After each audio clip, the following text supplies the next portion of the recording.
Lunch break. There you're hearing some very important testimony, and it was very difficult getting that testimony out because at the time this woman, Claudia Garcia, gave her statement, she didn't yet speak English, and her statement was all jumbled up. But John, according to what I'm understanding, she said she sold flowers. She was a flower person. The defendant bought flowers from her and said, "Are those your two daughters?"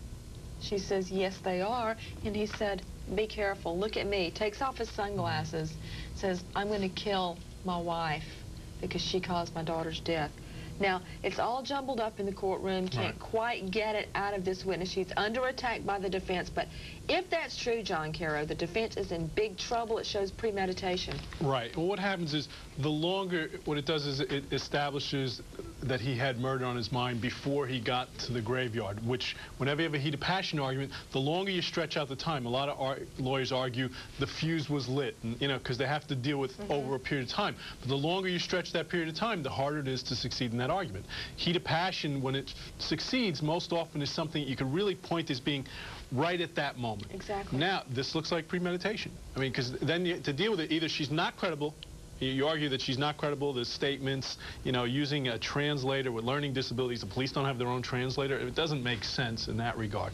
But unless you blow out of the water totally, the lawyer now, you have to bring your heat of passion back to an earlier point in time to establish, you know, the simmering and well, yeah, leading up to that point. You could use the simmering argument. And when you and I are throwing around a lot of legal terms here, when you say heat of passion, in a nutshell, what do you mean?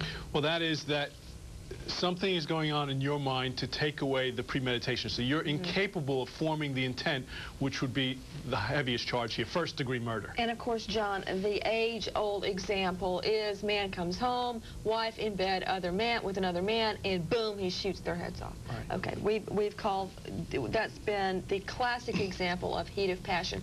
But that's just one example. This could qualify as a heat of passion argument. The other thing is, even if the jury believes he acted in the heat of passion, he doesn't get an acquittal. Oh, no. He gets a voluntary manslaughter conviction, and he still could get a second degree. But the point here to remember is he's been in jail for almost 7 years. So that depending on what happens, with a voluntary manslaughter, he may walk at this point in time. With a second-degree murder conviction, he may only have to do 4 or 5 more years and he's out. So the stakes are very high here. First degree, he's going to be in another 20 years. You aren't kidding. And the reason he would walk right now, if he got a voluntary manslaughter conviction, which is what you get if the jury buys that you acted while provoked, while in the heat of passion, you couldn't form intent, you were so upset, is because a normal sentence on voluntary is 10 to 20. Even if you get 20 in our system, the jails are so overcrowded, you only do about half your jail term most of the time, which means he would walk. Right. Which is, that's what creates the stakes here in terms of, do you go with insanity or you just try to go this other angle, heat of passion? Because, you know, if you win on insanity, you still have to go into an institution and be evaluated. And that is why Claudia Garcia becomes so incredibly important, because forget heat of passion, that you acted in the spur of a white-hot anger at the heat of the moment. Not going to work. If you're at the flower stand hours before going, "Hey, I'm going to shoot my wife. What do you think about that?" There is no spur of the moment anger. This is a premeditated plan. That's why the defense must attack Claudia Garcia, and they must do it effectively. Well, there's some holes in her story. You know, to be silent for 3 or 4 months, this received a lot of exposure down there. It's very rare you have video footage of a murder. I'm sure that this was blasted all over the media. I mean, I recall it. So, you know, that doesn't make sense, waiting 3 or 4 months to come forward. Hey, this is a hard-working woman. She's out on the street, literally, selling flowers. She's not at home watching Court TV and CNN. But she admits she saw it on she saw him on TV. She admits she saw that face. Remember, he said, "Remember my face?" Oh, God. When she saw it on TV, you know, don't you think you call the police and say, "I remember that face"? Oh, do you think he wishes he hadn't said that? Takes off the sunglasses and said, "Please remember my face. I'm going to kill my wife." Okay, you're assuming he said that.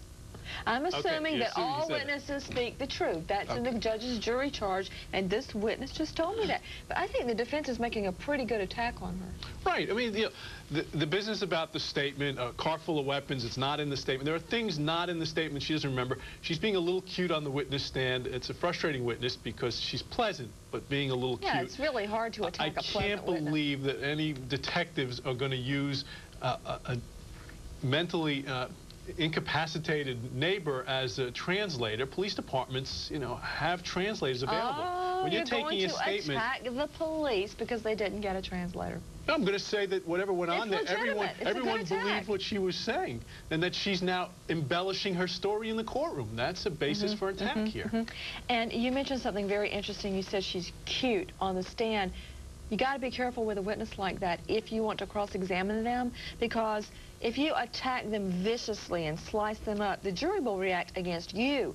So what you've got to do with a witness like her, if you want to impeach her, is what you just did. Suggest she's embellishing. Suggest she's mistaken. Suggest she's turning the whole encounter into a big drama now that she's on the stand. Do I believe that? No. I frankly believe her. But there's also the question of whether or not, you know, when she came forward, it was to the victim's family relatives. So the lawyer pointed out that there is some sort of connection there. She denied it was a relative, but in her statement, there is some sort of relation. She's not directly related to the victim, but people she knows are related to. And that creates the opportunity maybe for a credibility issue, that you're biased. And I know we're spending a lot of time on how to attack a seemingly wonderful, a nice lady, Claudia Garcia. The reason she is so important, again, she may be the difference between a first-degree murder conviction and a voluntary manslaughter. Voluntary, he walks.